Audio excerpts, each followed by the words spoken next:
How was school different this year?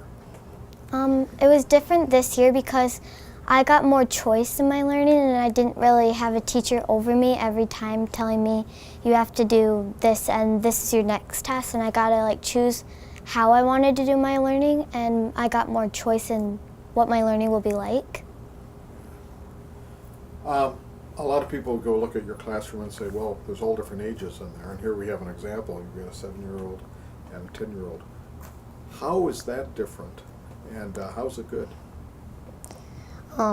It's good because you can have more learning, and you can learn more about math and reading.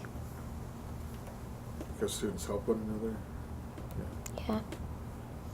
What do you think about that? So we kind of get to work with all different levels, and we get to learn from each other, and we get to help each other if somebody has questions. Because if we're all learning different things, and if Ben had a question on fractions, and you're really good at fractions, then you can help him. Or if you have a question on something that he's better at, he can help you.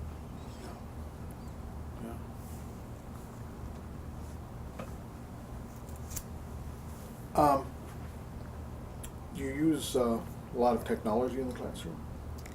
We do use technology because we get our own iPads, and we usually use our iPads. Sometimes we have them for tasks that we can get on our iPads, and we can make projects with them, so we can have more choice of what we want to do with our learning or with our projects.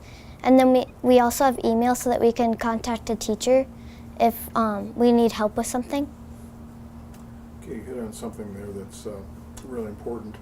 How is your how you work with teachers different this year than last year? There's 3 teachers that we have, and there's 3 different groups that the 3 teachers work with right now in our classroom, and it helps us have more learning with groups. Yeah, so it's way different than in a classroom where you have one teacher every day, and that's the only teacher you know, really. Right? Yep. Do you think you know your teachers better this year? Yep.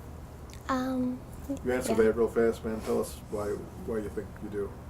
Because we just work with our teachers really fast, and we learn really fast. Madeline? I think we do too, because even though we might not have them teaching us everything, since we get to choose some of it, we can, if we have any questions on anything, they'll be happy to help us, and they still get to work with us if we need help on something. Would you say that your teacher, you spend more time listening to the teacher up front talking, or do you talk to the teachers more just one-on-one, you're together? I think we get more one-on-one time with them on specific tasks that we have with them, and less up there teaching us with the whole class. What would you say to people who, from the outside, who might say, well, a 7-year-old, a 10-year-old, how much choice can they really handle? They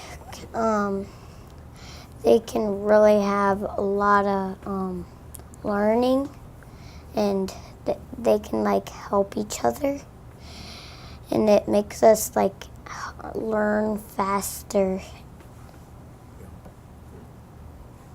Adam, how would you answer that? Well, every day, the students in our classroom, we have to have integrity, because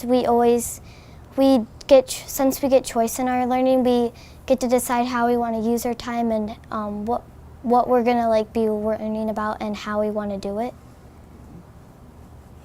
A term that we've heard a lot here in your school is growth mindset.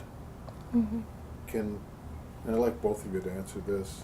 What does growth mindset mean to you, and how has it understanding it helped you this year? It helps you.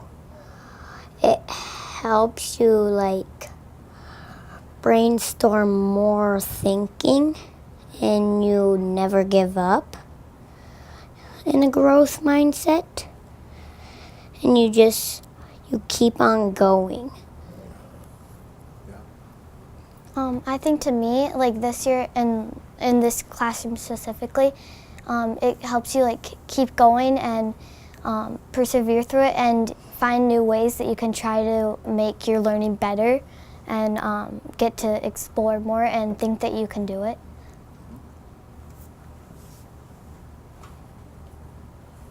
Let's say a new student came to your school tomorrow and you were going to, and they had never been in a classroom like this. How would you tell them things are going to happen here? What should they expect? They should expect more learning, and they should learn things fast so they can get smarter. Well, if they went to PLC, we get to have a choice, or depending on what is best for us, we get to have. So if you need a little more work on one subject, you can stay there a little longer and you don't have to just move with your class. Or if you have a lot done on that subject, you can move on and get to another grade level. So you can decide, like for you, if you want to go with, so you don't have to go at the same speed as everyone else. Now, I know there are times where all 60 of the kids and the teachers come together and you have discussions. What is that called, and what happens there? Well, we have a couple of them in a day. We have one for sure in the morning and one before we leave school, and we call them like group meetings. And here we like come and we talk about, so in the morning we kind of like greet each other and we talk about how our day's gonna go and our schedules, and then we can share stuff with our classroom. And then at the end of the day, we talk about, when we meet, we talk about stuff that went well during the day and some things that maybe didn't go as well and what we can do better. So there's really some important decisions happening at those meetings. Mm-hmm. Yeah. Ben, anything to add about the group meetings? We just we're gonna talk about what we are gonna learn today and what might happen, and we have questions there, and we like answer some, and we like add on to them. We heard a couple other students talk about a time called Give Me Five, and I'm wondering if either of you have ever used the Give Me Five and how it worked and what it was you wanted to talk about.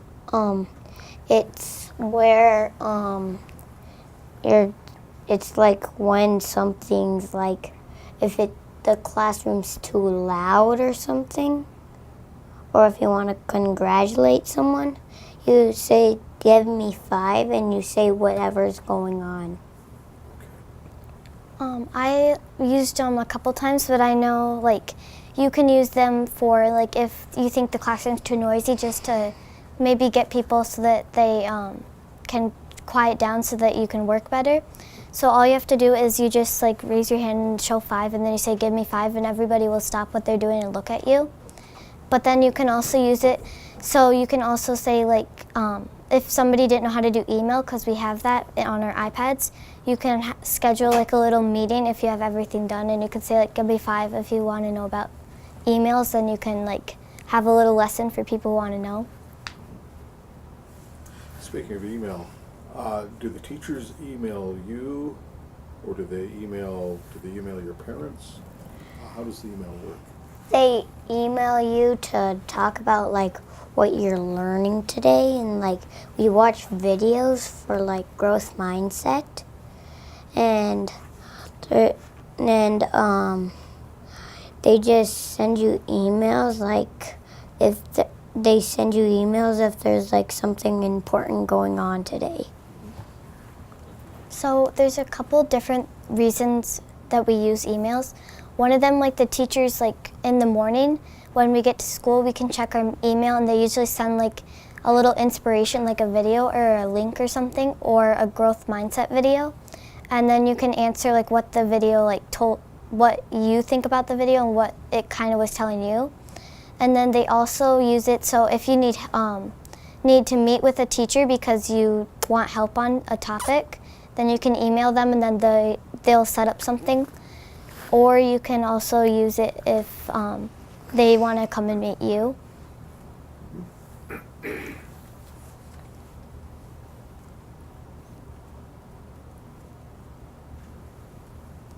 I think those are all the questions I had. I'm gonna turn to Lenny and Ryan and see if they have anything they wanted to ask you. No, I thought you covered it pretty well. So. Anything else you'd like to say that we haven't covered you think is important? We have learned a lot in our PLC classroom, and I just like it how it is and how our teachers teach us. Good. Glad you said that. That's good to hear. And then I think I like PLC better than a regular class because I get to move on, because right now instead of elementary I get to go into the middle school levels. So if I had a choice like next year, I would be in PLC again because I really like how it's set up.